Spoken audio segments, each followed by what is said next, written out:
Olá, meus amigos do MCast, que prazer imenso estar aqui com vocês de novo.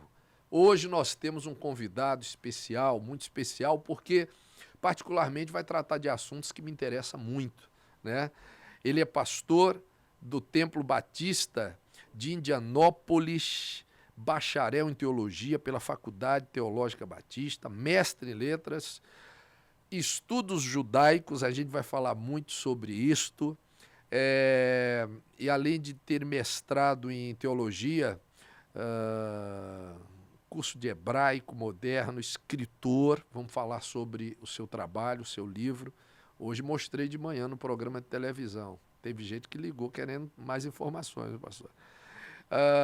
Israel, a Igreja e o Mundo é o título do livro do pastor Alexandre Dutra, que está aqui comigo e é o nosso convidado especial de hoje.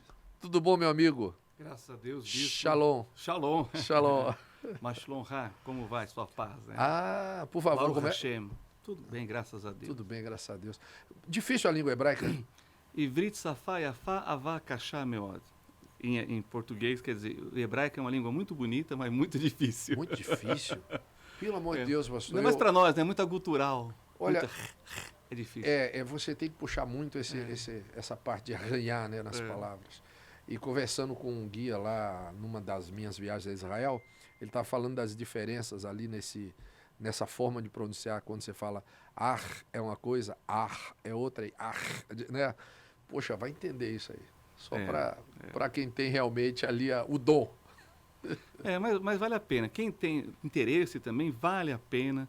Assim, hoje você tem cursos pela internet, né, online, você tem professores que dão aula também pela internet, pelo YouTube e outros streams, né, que dá para fazer.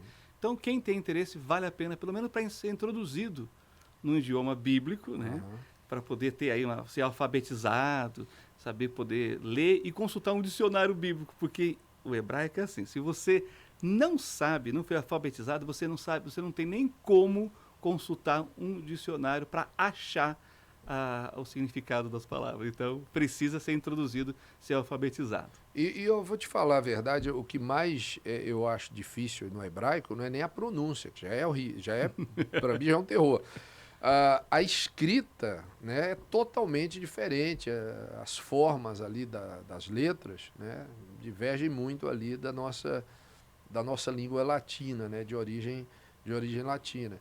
Então, eu não sei se é da esquerda para... É da direita para a esquerda. É da direita para a esquerda também, quer dizer, para melhorar, né?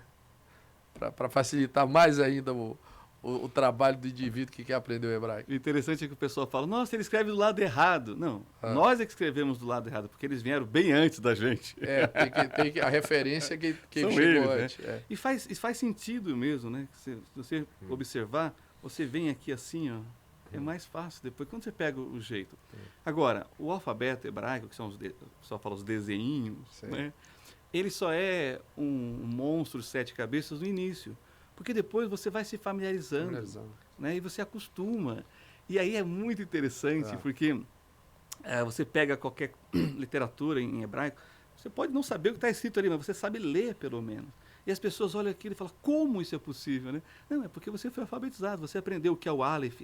E ainda tem a letra de imprensa, que é uma, e a cursiva, que é outra. Que nem a letra de forma e a letra cursiva. Então tem essa complicação.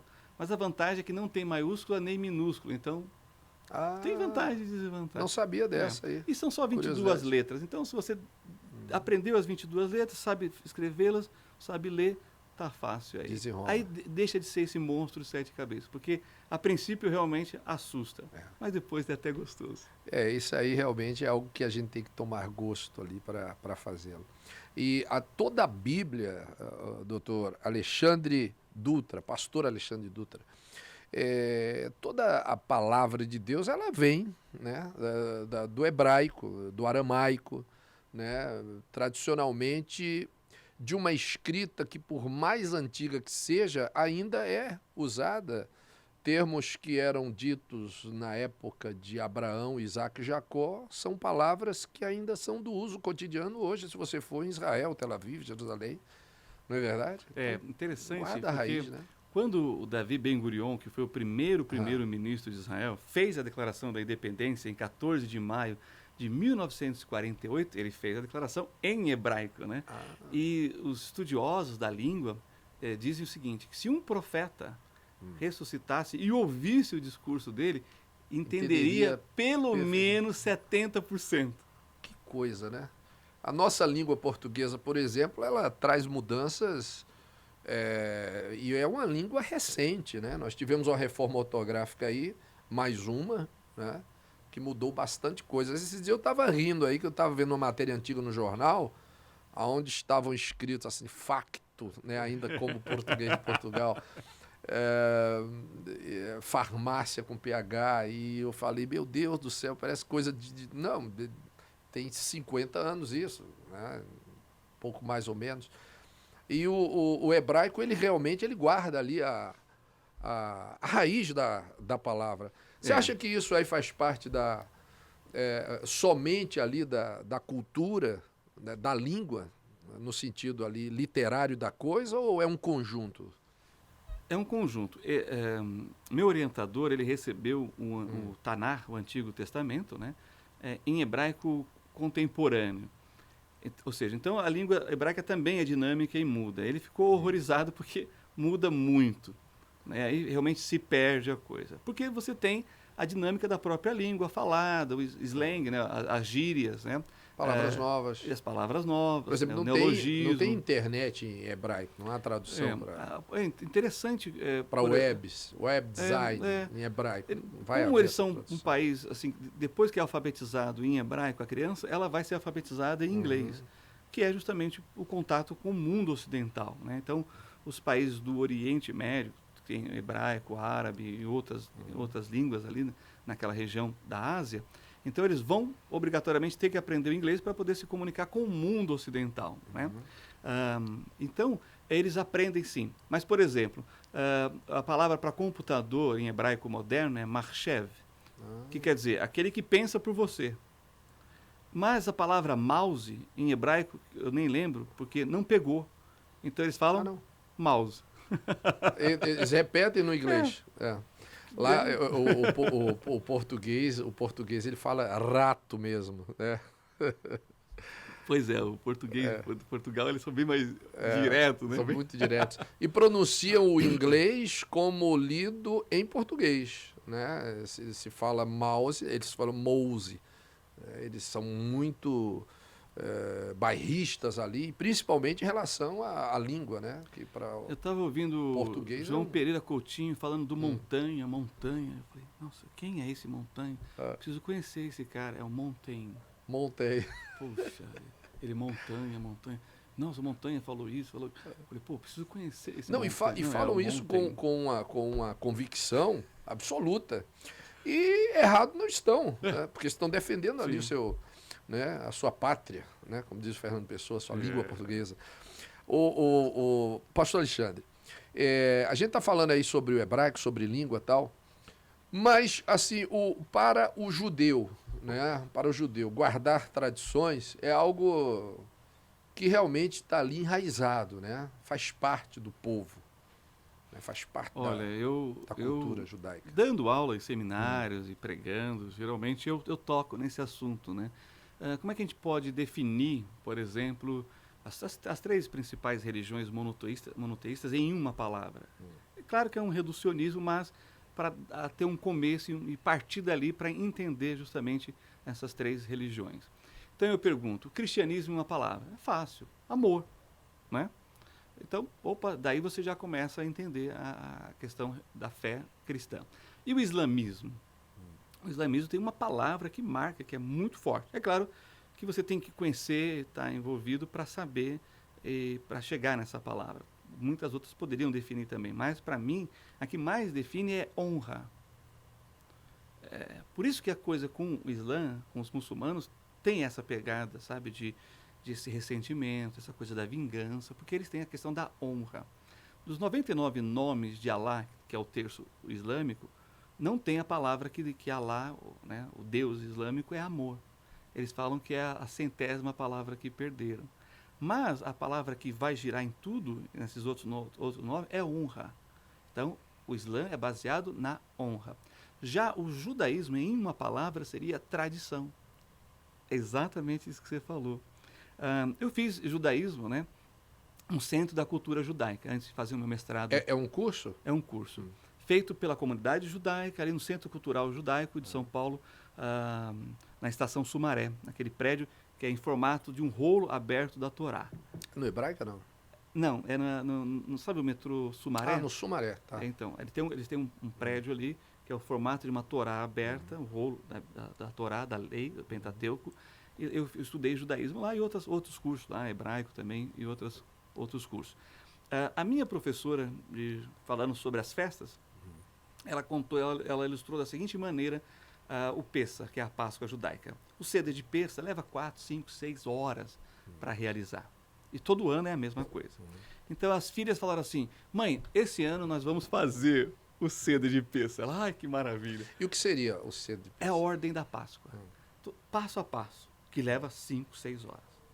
Eu participei em Israel. É um cerimonial. É um cerimonial, é a Páscoa judaica. E o que consiste nesse cerimonial? Dos elementos da Páscoa, o pão ázimo, ervas amargas, a raiz forte, o cálice, a Hagadá, que é a história da narrativa da saída, né, das pragas, também os filhos que fazem perguntas. Então, é todo um cerimonial, eles têm um livro que eles vão seguindo, Sim. página a página. Aí as filhas falaram: mãe, nós vamos fazer isso aí. Ela ficou feliz da vida, né? Pô, que bom. Aí as filhas começaram a abrir o primeiro item, a bênção do cálice, e elas falaram assim, ó: idem ano passado. Virou a página. Próximo, idem ano passado. Virou a página. Próximo, idem ano passado. Ou seja, o negócio ia resumir, ela falou: para. O que vocês estão fazendo? Mãe, todo ano é a mesma coisa. Ela falou: mas é exatamente isso. Né? Ser judeu é exatamente isso, é essa tradição milenar.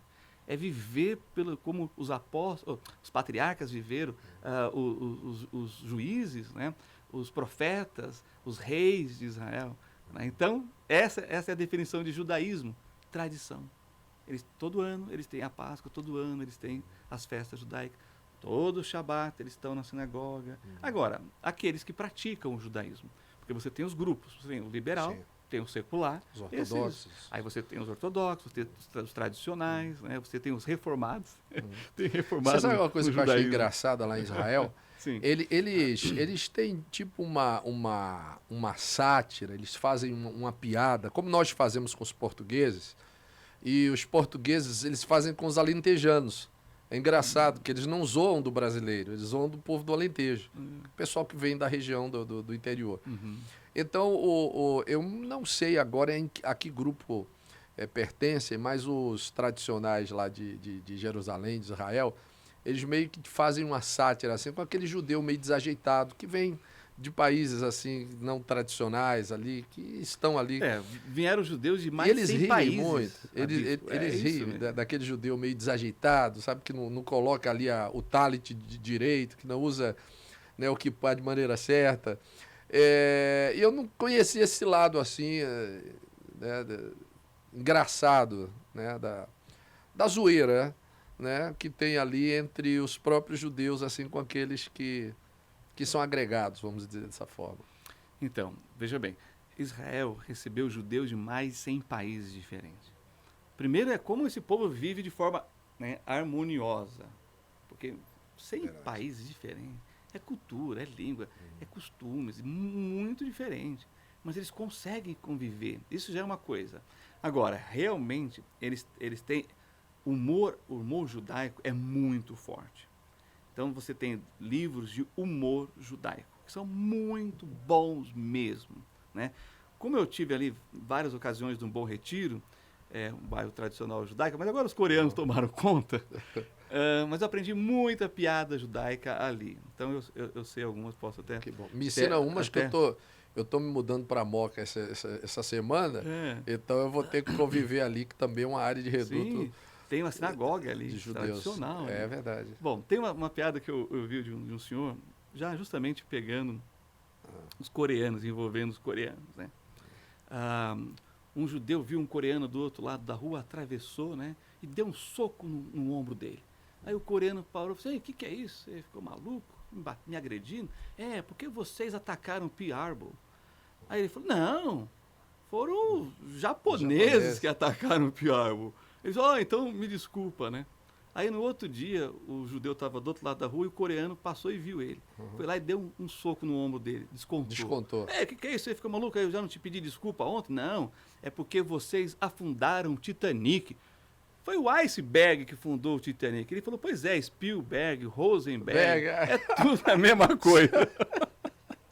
Boa.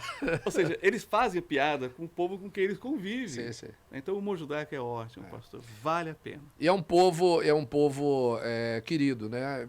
A gente frequenta muito Jerusalém. A gente vai falar sobre isso também. Muitas igrejas peregrinam a Jerusalém. Eu estou indo a Jerusalém, inclusive agora no final do mês. Estarei com 12 bispos aqui do Brasil, num propósito de oração, lá na cidade de Davi. E alguns representando Ásia, Europa e África.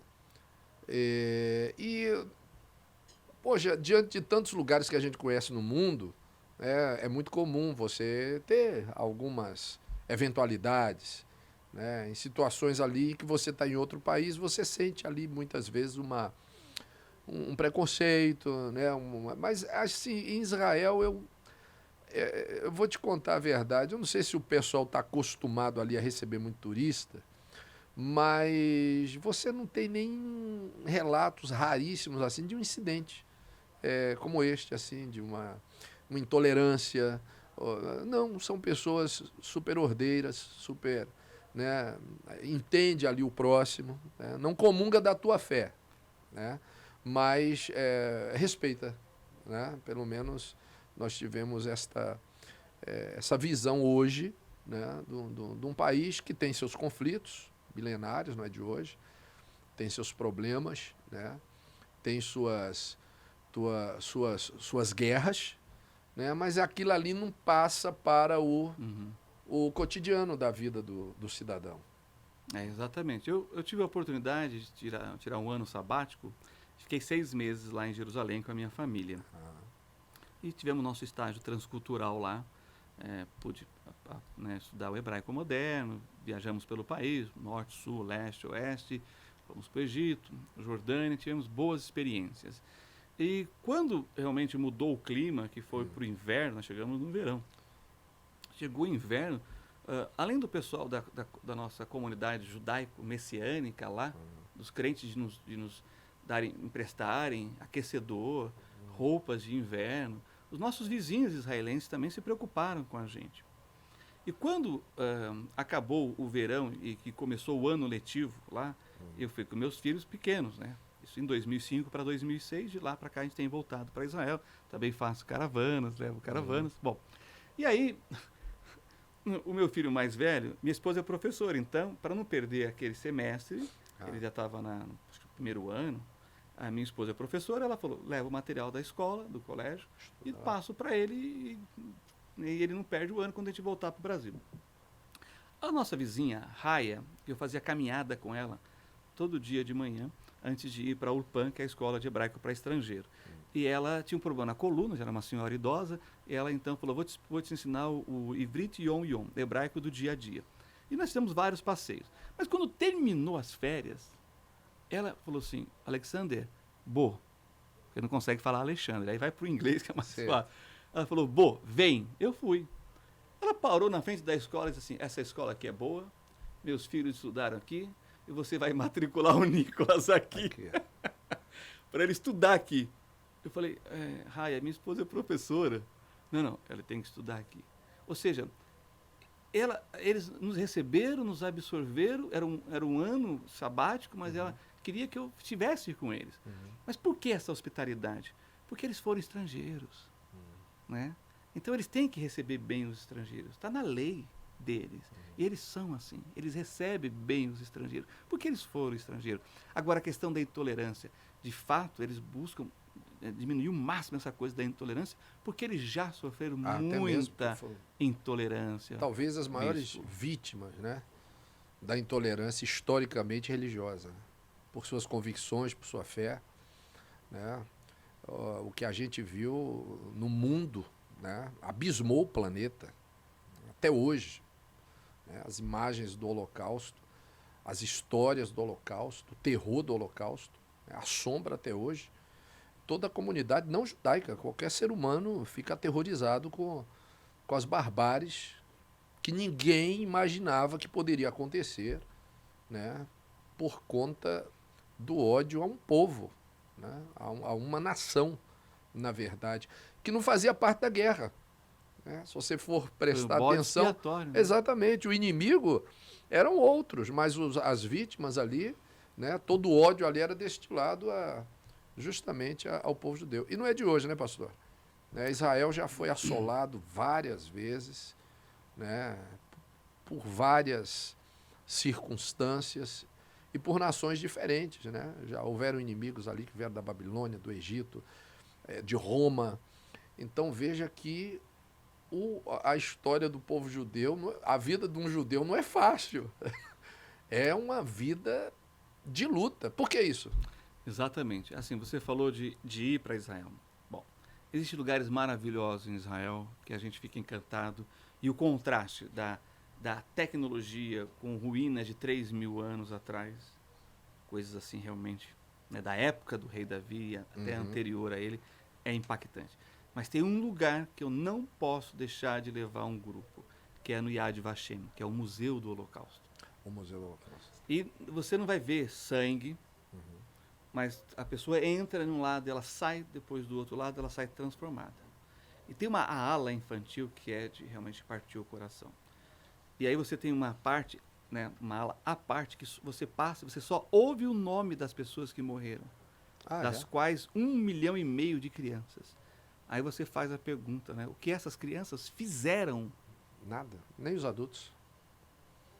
Para morrer, dos 6 milhões de judeus assassinados na Segunda Guerra Mundial no local, 1,5 milhão de crianças. É porque parece, quando a gente vê essa barbárie, né, estúpida barbárie, a gente parece que estava em guerra Alemanha contra Israel. É porque havia uma guerra, o que já não justifica, né, que também é um horror a guerra. A sangria da guerra é injustificável. Elas existem, elas fazem parte da história, mas elas são totalmente injustificáveis. Pois é, eu já li vários livros tentando responder essa questão. Tanto entre judeus sobreviventes, alguns que eu conheci, inclusive, que faleceram. Tem um em particular, o senhor Bernardo Solares, né, ficou em português e Solarz em alemão, polonês, perdão. Ele né, foi perseguido, ele sobreviveu, é uma história, partiu o coração. E ele quis ir para o fim do mundo e veio parar no Brasil, depois da guerra. Fim do mundo, ele chegou no Brasil. Mas foi aqui que ele teve encontro com Jesus e reconheceu Jesus como seu Salvador e o Messias prometido a Israel. E ele escreveu um livro, ele faleceu ano passado, nós fizemos o culto. Difícil, hein? Culto fúnebre. Ele escreveu um livro que ele quer que seja publicado pós, né, a morte. Que o título é lindo. Das garras de Hitler para os braços de Cristo. Que coisa. Que é o testemunho dele. Bem, então, eu introduzi esse assunto, por quê? Porque, embora você leia todo o material pesquisado, eles, infelizmente, não colocam um fator, por estarem na academia e tentarem explicar logicamente o raciocínio, né, eles esquecem um ingrediente que é fundamental, que é a questão espiritual. Não dá para tirar a questão espiritual da equação. De nada na vida. De nada. Porque as coisas vão ter uma motivação espiritual no fim das contas. E qual que é essa questão espiritual? É uma batalha entre o mal e o bem, do inimigo contra Deus. Como ele não pode atingir a Deus, ele toca em quem? Em Jó. Está lá o caso clássico de Jó. O que Satanás pode fazer contra Deus? Nada. Mas ele falou, mas se eu tocar o Jó, ele te nega, ele vai blasfemar, ele vai murmurar. Então toca. Bom, então Israel é essa prova de Deus. Então Satanás levanta as nações justamente contra esse povo. Porque é a única forma dele, né, entre aspas, ferir a Deus. É atacando o povo de Israel, que é o povo de Deus, e atacando a igreja, que é o povo de Deus também. Sim. Somos nós, os gentios, que cremos no Deus de Abraão, Isaac e Jacó e reconhecemos Jesus como Messias. Então, sem esse entendimento que é espiritual, o que movia Hitler com relação aos judeus, se não for espiritual, a gente não consegue Não entender. consegue, jamais. Porque não tem lógica, não tem... E é muito claro, assim, para quem tem uma noção básica, né, da palavra, Da palavra de Deus. da Bíblia. Né? Essa raiz aí, como o senhor disse, que é a fonte de tudo na vida. Né? De onde vêm as polêmicas, de onde vêm as guerras que há entre vós. Está escrito, né? Se não dos interesses, se não da inveja. Então você vê que a raiz sempre é espiritual. Todas as outras coisas, a psicologia, né, o ódio, a raiva, isso aí são consequências de uma raiz benigna ou maligna. Né? Essa que é a grande verdade. Agora, o pastor, como escritor, você, com certeza, tem que ouvir muitas, né, vertentes, você tem que ouvir muitas linhas. Né? O que você faz hoje, por exemplo, na hora de defender uma tese, no sentido daquilo que você crê como pastor, né, como cristão, e daquilo que conflita com a tradição, porque a gente tem que ouvir que a nossa fé conflita com muitas tradições, e não só judaicas, não. Com tradições religiosas do nosso cotidiano, com folclores, né, com pensamentos, com afirmações que a gente sabe que não tem respaldo bíblico. Como é que faz para conviver com tudo isso e defender algo acima de toda este compromisso aí com acadêmico ou cultural? Como é que funciona isso? Eu procuro partir sempre, quando eu escrevo artigos ou preparando para escrever um livro, a partir de uma cosmovisão bíblica. Porque os meus leitores vão ser os evangélicos. Então, eu quero municiá-los de uma compreensão bíblica sobre o tema que eu quero tratar. Mas, com uma pesquisa, né, aplicada à exegese, à hermenêutica, ou seja, à interpretação, as regras de interpretação que você aplicaria para interpretar qualquer literatura. Né? Porque você não precisa ter medo de defender a Bíblia, ela não precisa ser defendida, você só precisa expô-la. Porque a história confirma, né? A ciência comprova, o testemunho pessoal garante isso. Aconteceu comigo, aconteceu com você, acontece com todos aqueles que leem a Bíblia e são transformados pela palavra de Deus. Aliás, Jesus é chamado fato de verbo. Né? O que é o verbo? É a palavra em ação. Né? Mas na academia, como eu fiz a minha dissertação e mestrado na Faculdade de Letras, eu procurei, eu escolhi, como é em hebraico e Bíblia, eu pude usar um texto do Antigo Testamento. E eu escolhi Gênesis 17, que é a aliança de Deus com Abraão, em que ele sela o pacto com a circuncisão, que é, né, uma marca que Deus colocou no povo judeu que é indelével, ou seja, não tem como né, desfazer aquilo. É cortado o prepúcio, aquela pele, né, que recobre a glande, e não dá mais para desfazer aquilo. Uma vez que cortou, você não coloca mais de volta. Então, a partir disso, eu comecei a expor o capítulo 17, e aí você tem o El Shaddai, né? Deus fala, eu sou Deus Todo-Poderoso. O que quer dizer isso? Tem a questão de mudança de nome. Ele muda o nome de Abrão para Abraão. Né? Abrão, pai elevado, para Abraão, pai de uma multidão. Ele muda o nome de Sarai, minha princesa, para Sara, só a princesa. E outra coisa, Sara é estéril, não podia ter filho. O Abraão já tinha passado, já tinha amortecido o seu corpo. Deus opera ali, sela essa aliança e torna eles produtivos. E quando você vai ler, por exemplo, lá no profeta Isaías, quando ele fala, criei Israel, criei Jacó e formei Israel, em Isaías 43, ele usa o verbo bará, que é o verbo criar do nada, que é o verbo de Gênesis 1. Né? No princípio, criou Deus os céus e a terra. É o mesmo verbo. E não criar a partir daquilo que já existe. E ele aplica isso para os patriarcas. Então, eu estou lidando com um texto literário, tá certo? Eu estou buscando fontes extra-bíblicas que vão confirmando isso. Por exemplo, a circuncisão era feita em outros povos e em outros não, e tinha uma questão de rito, iniciação de rito, passagem de rito. Né? Isso era feito na puberdade. Deus vem e fala, não, vocês vão fazer na infância, 8 dias.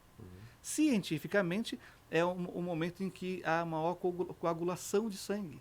Né? Você corta, você é uma incisão, mas cicatriza rapidamente, porque no 8º dia está 110% da propobina, que chama, para a coagulação do sangue. Olha a sabedoria divina. Quem sabia disso? Né? Aí eu venho e falo, olha, Sara era estéril, Rebeca era estéril, e a Raquel também era estéril. Tem um caso muito interessante da Rebeca, né? Porque ela não podia ter filhos, Isaac ora 25 anos, e quando vem em dose dupla. Pô. Vem gêmeo e os meninos estão brigando no ventre. E estão brigando até hoje, né? Até hoje brigam. E até Raquel, hoje os filhos desses meninos brigam. E A Raquel morreu isso. de parto, né? Exatamente, Justamente mas tem uma história... Belém. Exatamente. A Sara chegou a chamar Abraão de sanguinário por causa da circuncisão. Eu até ia perguntar isso aí pro professor. Na verdade, foi a esposa de Moisés. Ah, foi. Tá certo. Chamou de... Sípora, Sípora, desculpa. É isso que eu ia perguntar ao professor, porque assim, com relação à tradição da circuncisão, a gente sabe que é realmente uma norma dada por Deus, como várias outras foram, né? E que, obviamente, com o tempo da graça, as coisas tomaram outros ares. Para o judeu, né, no geral, na maioria, o que vigora realmente é a tradição, né? Então, a gente imagina que isso aí seja de consenso, mas há divergência entre os próprios. Assim. Por exemplo, tem judeu que não é circunciso, né? E como é que funciona? Ele pode se dizer judeu sem circuncidar, ou ele se considera judeu sem circuncidar? Porque a tradição prende muito as pessoas. E aí eu já não estou falando mais do judaísmo, não. Qualquer tradição, seja lá qual for, né, de religião, de folclore, de cultura, ela prende a pessoa. Né? Então você acaba ficando refém ali por exemplo, de normativas. Eu achei uma coisa interessante, Israel, eu até perguntei para um judeu, porque eu vi as mulheres com cabelos muito extravagantes, coloridos, cabelo azul, vermelho, perucas, né, vermelhas, azuis. E eu perguntei por quê. E eles disseram que... Bom, essa foi a explicação do meu amigo Ori. Ele disse, não, porque a Bíblia fala sobre, no Velho Testamento, a mulher não expor os seus cabelos. Eu falei, mas eu achei até muito avançado, inclusive. Achei bonito, que está até interessante. Mas para quem julga alguém, né, de tradições assim muito enraizadas, questiona, né? Mas por que tanta extravagância, colorido nos cabelos e coisa e tal? Não, porque aí não são os cabelos dela, é uma peruca. Então a Bíblia diz para a mulher não expor o cabelo. O que é que elas fazem? Elas raspam o cabelo, né? E colocam aquelas perucas assim, das mais extravagantes, até bonitas, né? Tem colorida, tem cor de rosa, tem cor de abóbora, tem para todos os gostos. Aí eu cá comigo pensei, mas será que Deus não queria dizer não expor os cabelos no sentido da pessoa ser mais recatada? Ou ele falou por conta realmente ali né, do tecido, do cabelo, né? Aí fica aquela coisa. Mas o praticante ali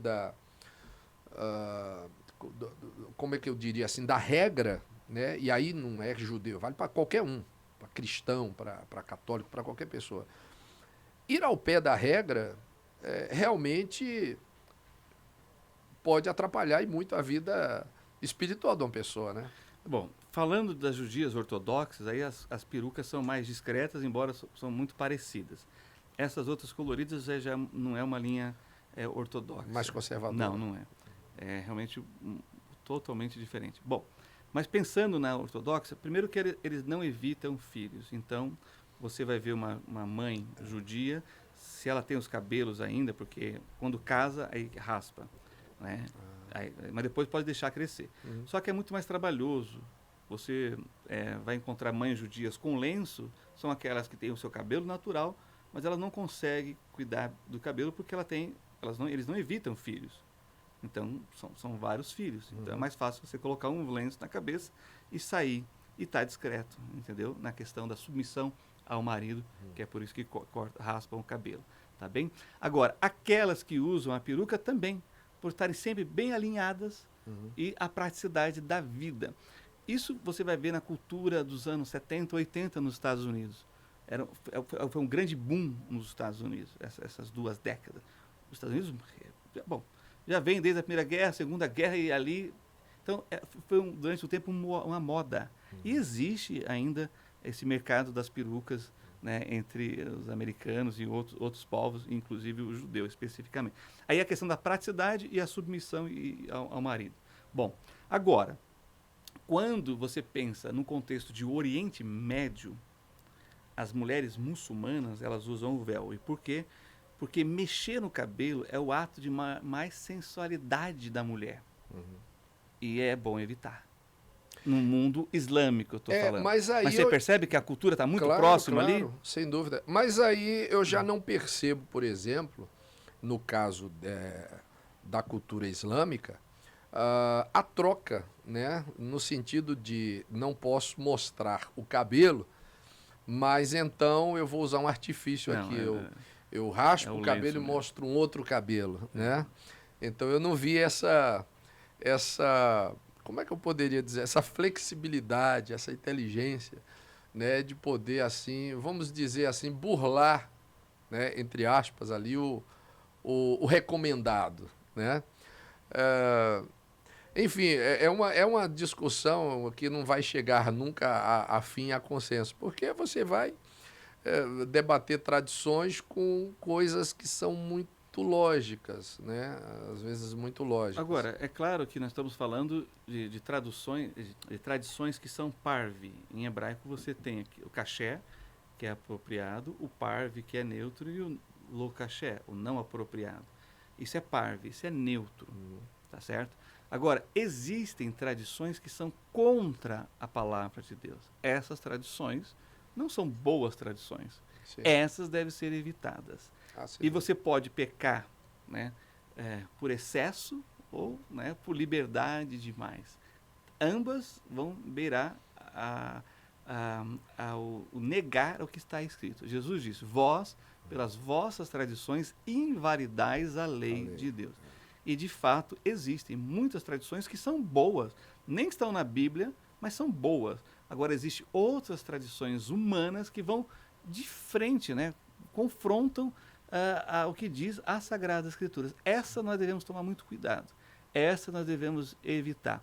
Mas a modéstia, né, vai estar sempre sendo a norma, a regra para tudo, né, na vida cristã. O bom senso vale acima, né? Exatamente. Eu estou lembrando aqui de um episódio engraçado, a gente falando desse assunto, porque um repórter estava fazendo uma matéria sobre não atravessar a ponte com moto, né? Porque somente poderia fazer a travessia de pedestres, né? Colocaria em risco as pessoas. Eles, para evitarem fazer o retorno lá embaixo, o Flávio deve estar sabendo o que é. E aí eles tinham uma placa, né, com uma moto e um sinal, né, atravessado vermelho, proibido. Aí o repórter abordou um camarada que estava passando assim e perguntou: olha, você não está vendo ali que é proibido passar moto? Aí ele olhou e falou: não, mas a minha moto não é aquela não, é essa. Entendeu? É que a moto que estava da gravura lá era realmente de outro tipo. Brasileiro, rapaz, tem que ser estudado. Mas judeu também, hein? Pastor, bispo, eu tenho um amigo israelense, está lá em Israel, em Tel Aviv. Ele falou para mim uma vez, né? Ele falou assim: eu não como carne de porco, eu só como de porca. Eu falei: como é que é? Ele exatamente, porque na Torá não diz nada sobre a porca. É o que eu falei sobre o cabelo nesse instante. Então, verdade. Bom. Tem esse jeitinho em todas as culturas. A gente sabe que Tel Aviv é totalmente diferente ali de Jerusalém, né? Jerusalém bem tradicional. Tel Aviv é um lugar mais, né, a cidade cosmopolita, não dorme, né? Uma São Paulo da vida. Mas lá em Jerusalém, por exemplo, o McDonald's, não sai o cheeseburger. O cheeseburger. Não tem o cheeseburger, porque não pode misturar a carne com leite, né? E o queijo faz parte, derivados. Né? Como é que é? Tem umas coisas interessantes, pastor, né? Que a gente aprende, questiona, reflete, né? E também ri, por que não, né? Porque são situações inusitadas. Né? Eu me lembro dessa situação aí de você chegar no McDonald's e não pode sair o X o cheeseburger, né? Ali em Jerusalém, a gente tem vários povos dentro de um espaço muito pequeno. Nós, como turistas, brasileiro então jogou uma camisa verde e amarela ali, sai falando Neymar, Pelé, todo mundo o pessoal já fala português. Tanto os judeus quanto os árabes, né? Quanto os árabes. Os árabes são extravagantes, eles gritam. Como é que você sabe que você está no bairro judeu ou no bairro árabe? No bairro judeu, todo mundo que é educado, né, tal. Quando você chega, quando você passa a fronteira, aquela gritaria, às vezes você está nos árabes. Particularmente, eu me sinto mais em casa. Ô, pastor, e como é isso, hein? Sim. Porque ali você tem verdadeiros conflitos ali de cultura. A gente transita por todo Jerusalém sem problema algum. Eu estou no bairro sírio, estou no bairro armênio, eu entro no bairro judeu, saio por o árabe, eu nem sei que eu troquei de bairro. Mas o judeu, o árabe que está ali em Jerusalém, ele conhece muito bem os seus limites. Exatamente. Mas antes, acho que vale a pena falar, quando a gente pensa, né? Você falou, olha, essa aqui o judeu e aqui a igreja, o Novo Testamento, a época da graça, a época da igreja. Realmente, existem leis que Deus deu exclusivamente para Israel, que eu chamo que são leis identitárias, tá entendendo? O kippá, o talit, é para diferenciar o judeu dos demais povos. Porque se você tira o kippá, tira o talit, é igual a qualquer um de nós. Se confunde entre nós. Perde a identidade. Então são leis identitárias. Por exemplo, a dietética judaica, kasherut, não comer certos tipos de alimento. Isso era para separar o povo em relação aos outros povos. Está entendendo? A circuncisão também tem esse objetivo. Não é pedido para o mordomo da época da igreja a circuncisão. Para o judeu justamente para diferenciá-lo dos demais povos. O Shabat, o sábado, foi dado para o judeu, né? Justamente para mostrar a diferença desse povo em relação aos demais povos. É por isso que essas leis, esses mandamentos identitários, não é repetido para o fiel da igreja, o gentil crente. Está entendendo? Então isso aqui é muito importante. Não vai ser exigido da gente, mas dele sim. Teríamos que entender, então, estas leis como uma lei, uma constituição ali a um povo, né? Por exemplo, no Rio Grande do Sul, a vestimenta tradicional ali do gaúcho, ela, por lei, ela está registrada ali como vestimenta em que você pode, por exemplo, estar no tribunal, num fórum, como um vestido, como uma roupa de costume. Né? Então, coisa que você não tem, por exemplo, em outros tribunais ou lugares assim que você venha poder acessar. Mas já é uma vestimenta oficial, já está na lei. Exatamente. Se você vai a um lugar sagrado judaico, o homem vai pôr um kippá. Né? Agora, se você vai para um lugar sagrado ali, do cristão, seja católico ou ortodoxo, se você está com um boné, você tira o boné. Né? Agora, então, como é que consegue essa relativa harmonia em Jerusalém? É um fenômeno isso. É incrível. É realmente incrível como eles estão preparados para conviverem, negociarem, lucrarem e receber o estrangeiro e ser o mais gentis possível. É claro, eles estão lucrando com isso. Muitas famílias é sustentado. Depois da high-tech, né, alta tecnologia de ponta nos Estados Unidos, você tem o Mar Morto, que dá muito lucro, isso porque é morto, imagina se fosse vivo. Imagina se fosse vivo. Inclusive está recuando? Porque, assim, não, está diminuindo porque eles estão segurando a vazão da água para o Mar Morto, que vem do Mar da Galileia para uso, para consumo. Nós temos ali uma profecia em Ezequiel, se eu não me engano, em que fala justamente sobre este fenômeno. Então, é do Bolanes que você está falando? Bolanes. O Bolanes é outra coisa. Essa profecia... São aquelas crateras que abrem. Essa profecia é para um período do governo de Cristo na Terra. Aí nós vamos... E é interessante, lá o profeta diz que mesmo assim vai deixar uma parte para tirar o sal. Então não vai ser totalmente... Aí é o segundo podcast, pastor. Tá vai bom. Marcar. Tá o jóia. papo tá rendendo, tá bom. Então, mas voltando, então, deixa isso aqui para a próxima oportunidade. Mas voltando, o judeu, ele sabe que a existência dele depende de saber se relacionar. tanto com os árabes israelenses, que são cidadãos que reconheceram o governo de Israel, como com os palestinos que vivem lá na Cisjordânia, que é Judéia e Samaria, e os palestinos que vivem na faixa de Gaza. Eles sabem, eles têm consciência disso, que a sua existência depende dessa relação com esses povos e com os estrangeiros que têm o seu interesse de fé, né, cultural também, de conhecer os lugares da fé, né, 2 bilhões de pessoas no mundo.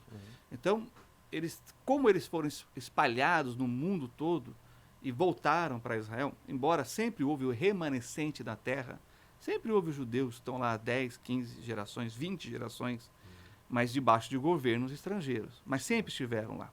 Então eles sabem que para a sua existência ele tem que estender a mão para o estrangeiro, porque eles foram estrangeiros. Ele tem que conviver com aqueles que estão na terra como eles, debaixo de outros governos. Isso faz realmente essa harmonia que você encontra. Já andou no bonde? Eu estava com dois irmãos, fomos andar de bonde, o bonde lá em Jerusalém. E você compra. Ele passa no meio do nada, assim, você está aqui comendo um mexidão de Jerusalém, maravilhoso, né? E aí daqui a pouco você está vendo aquele trem gigante passando no meio da praça, assim, mas naturalmente, né? Você compra o ticket, né? E nós fomos na catraca, que é digital, né? Então você não gira a catraca, está tudo aberto, você valida o ticket. E aí um dos nossos não estava validando. E, puxa, não sei, pagamos, mas não validou. Aí vem o fiscal. Ticket, né? Para ver que ele não está querendo andar de graça lá. Aí o nosso amigo deu o ticket, ele, pô, você não pagou. Não, pagamos. Não, você não pagou, não tem nada aqui. Não está no sistema. Não está no sistema. Aí ele falou, não, eu não sei. Aí o pessoal começou a defender. Não, ele passou sim. Não vai multar ele, não. Não, eu tenho que multar. Não vai multar. Coisa desse tipo. Defenderam o estrangeiro. Sabia que nós éramos estrangeiros, estávamos ali, né, fazendo um tour. Aí o camarada, passaporte, escaneou o passaporte, tá aqui a multa, vai pagar de qualquer jeito. Mesmo com o pessoal... Não passou. Mas não era culpa nossa. E o povo no bonde defendeu a gente. Só que o serviço do fiscal era esse. Entendeu? Eles ficaram discutindo entre eles, mas teve que multar de qualquer jeito. Mas eles defenderam a gente. Então, no final das contas, as passagens que me arremetem aí a estas questões, biblicamente, não são favoráveis ao que está com bilhete lá com problemas ali no sistema, não. Eu me lembrei do senhor passando ali na ponte e questionado ali se iria pagar o pedágio. O seu mestre não paga, não? Aí Pedro olhou para o mestre, Senhor, e aí? Jesus falou, vai lá, joga o anzol, tira a moeda, paga por mim e por ti, porque esse cara não vai deixar eu passar, não. Continua, né? Continua. Ô pastor, a gente está falando aí de Jerusalém, de vários povos convivendo juntos ali no mesmo ambiente, e um ambiente pequeno, né? Aparentemente é um barril de pólvora. Tem gente que não conhece Israel, ouve muito, faixa de Gaza, Doma de Ferro, mísseis, Hamas. A pessoa acha o seguinte, que ela vai chegar lá e ela vai, mãe, eu tô indo para Israel, mas não sei se eu volto, entendeu? E não é bem assim. Você corre mais risco andando aí nas ruas do Brasil, né? Muito mais do que você transitando ali por toda Jerusalém. E a gente acha que realmente ali, que a gente que conhece, não, mas quem está de fora pode imaginar o seguinte, vou assinar um termo de responsabilidade para poder ir a Israel, e não é bem assim. Não é, tanto que morrem mais pessoas de acidente de carro em Israel do que nas guerras de Israel. Que coisa. Outra coisa, você pode sair de madrugada com seu celular, com seu notebook, com seu Rolex, andar na rua. É verdade. Você não, olha, raramente acontece um furto, um roubo, um assalto. Assalto é muito raro. Furto de alguma coisa que pegou dentro do carro de alguém, que deixou lá uma bolsa, alguma coisa. Isso acontece, mas é muito raro. Assalto em banco, eles não sabem o que é isso.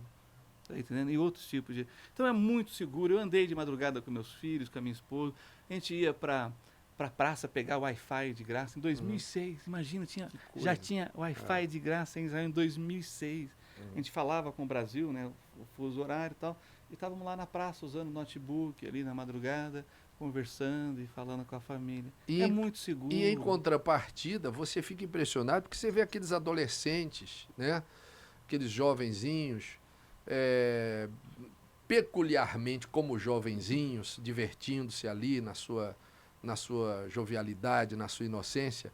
Você vê aquela mocinha, né, simpática, com cabelinho preso aqui, com rabinho de cavalo, com a amiga dela mexendo no iPhone, e um AR-15, meu amigo, pendurado aqui nas costas, entendeu? E elas estão lá, comendo o McDonald's, né, junto com o garotinho lá também trocando ideia no shopping, e o fuzil pendurado lá. Você fala, caramba, como é que é isso? Né? Mas é outro conceito, né, professor? Porque eles são obrigatório o serviço militar, homens e mulheres, né? As mulheres eram 2 anos e os meninos 3 anos. Aí o movimento feminista chegou forte lá, direitos iguais, aí passou todo mundo para 3 anos. Para 3 anos. E começam cedo, né? Não dá 3 anos, mas é quase 3 anos. Bom, aí veio o movimento feminino, foi ruim para as meninas, né? Essa que é a verdade. Bem, e aí, desde 73, que teve a Guerra do Yom Kippur, em que a Golda Meir era primeira-ministra lá, que foi um fenômeno essa mulher. O Ben Gurion dizia que o homem mais forte no gabinete dele chamava-se Golda Meir. A mulher era um fenômeno mesmo. Nível assim de Margaret Thatcher. Né? E ela venceu a guerra. Só que como demorou esse processo, por quê? Imagina, os árabes atacaram no Yom Kippur. Yom Kippur é o dia mais sagrado do calendário judaico. Todo mundo está em jejum de 25 horas nas sinagogas, né, os praticantes. Não funciona rádio, não funciona televisão. E foi no sábado. Não, foi no Yom Kippur. Foi no Yom Kippur. Mas o dia D. Se torna sábado porque é feriado. Todo dia de festa é um Shabat, porque não se trabalha, não pode.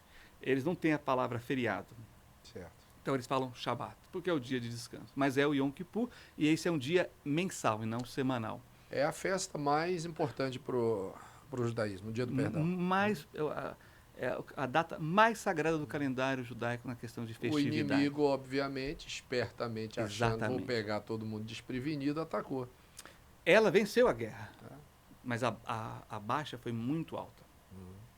Isso fez com que ela nunca mais ganhasse para nada, politicamente falando. Ela não viveu do partido, uma mulher que foi um fenômeno. Porque o judeu tem essa coisa, né? Se você realmente não faz aquilo que nós colocamos você para fazer, esquece. Você não vai permanecer no cargo. Essa é a cultura judaica.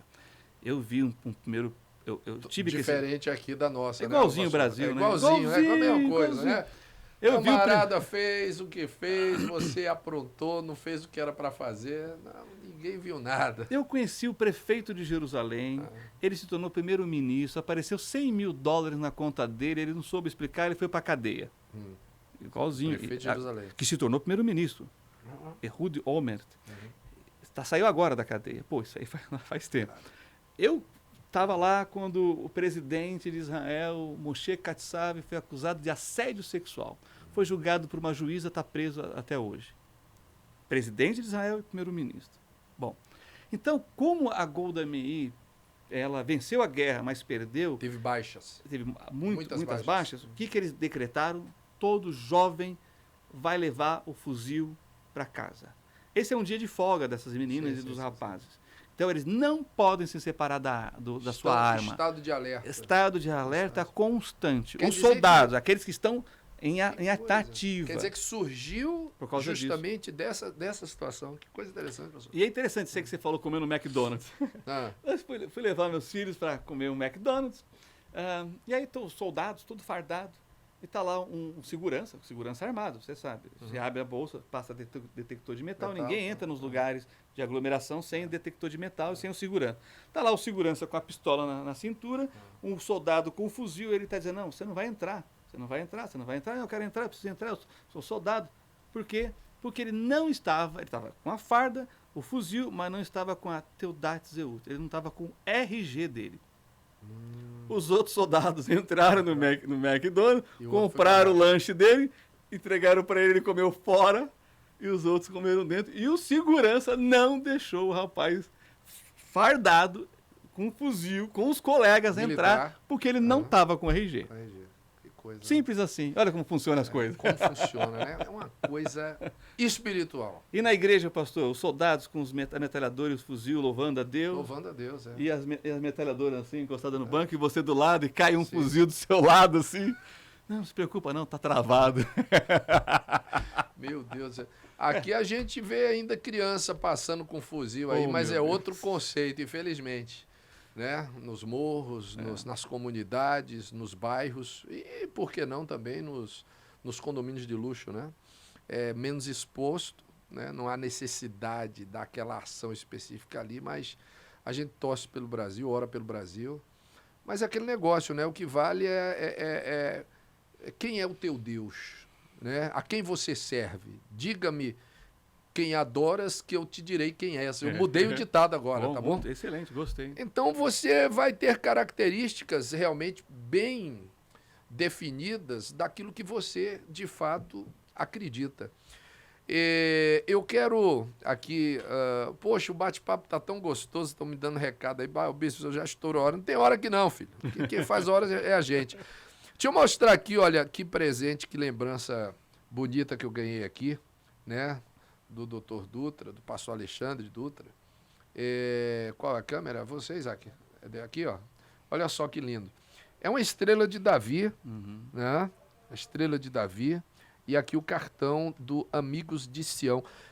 O que é o pastor Alexandre, o Amigos de Sião? Amigos de Sião é um grupo de cristãos bíblicos, evangélicos, que há mais de 50 anos foi fundado por um pastor norte-americano com quem eu trabalho, o pastor Thomas Gilmer, que tem os compromissos, né? Orar pela paz de Jerusalém, defender o direito de Israel à sua capital, Jerusalém unificada, indivisível, e compartilhar que o Rei Eterno vai reinar lá de Jerusalém sobre todo o mundo. Amém. Então, os amigos de Sião são um grupo que luta contra o antissemitismo e também testemunha de Jesus ao povo judeu. E na estrela, Maguen Davi, né? Na verdade, Maguen David quer dizer escudo de Davi. A gente chama de estrela por causa desse formato, né? Mas não é, a ideia não é estrela. A ideia não é um escudo. O termo é escudo. Quando a Bíblia refere-se à estrela de Davi, ela está falando estrela no hebraico ou escudo? Aí sim, aí é a estrela. Aí é estrela. É. Então a nossa noção é de que seja alguma alusão àquele versículo. Seria, que mas fala. não é esse o propósito da Maguen Davi. Não é este o Não. propósito. E está escrito Sião em hebraico aí dentro, né? Agora, é claro que você tem os dois usos. Você tem a estrela, que foi inclusive no Holocausto, pelos nazistas, para identificar o judeu, né? Era a estrela de Davi. Porque se tornou um símbolo, né, que identificava o povo judeu. Mas o termo é usado justamente na ideia do governo de Davi sobre Israel, em que ele une as tribos. Por isso que é uma estrela de 6 pontas. Você tem 6 triângulos dentro e 6 triângulos fora, que formam as 12 triângulos, uma referência a 12 tribos de Israel, que ele unificou no seu governo, que seria, então, o símbolo do escudo mesmo de guerra. Como você tem o leão, a águia romana, o urso, né, o leopardo dos gregos e assim por diante. A cobra que fuma do Brasil? É exatamente. É essa a ideia. Agora, a origem, ela é incerta. Você tem referências já há 500 anos antes de Cristo que se encontrou, e depois também, né, depois de Cristo, você encontra esse símbolo na comunidade judaica, nas ruínas de Israel. Mas por ser essa questão geométrica muito, muito interessante, muito gostosa de fazer, 2 triângulos, a gente também encontra em outras civilizações. Então, de fato, não se consegue comprovar quando que realmente começou isso. Mas o termo é esse, Maguen David.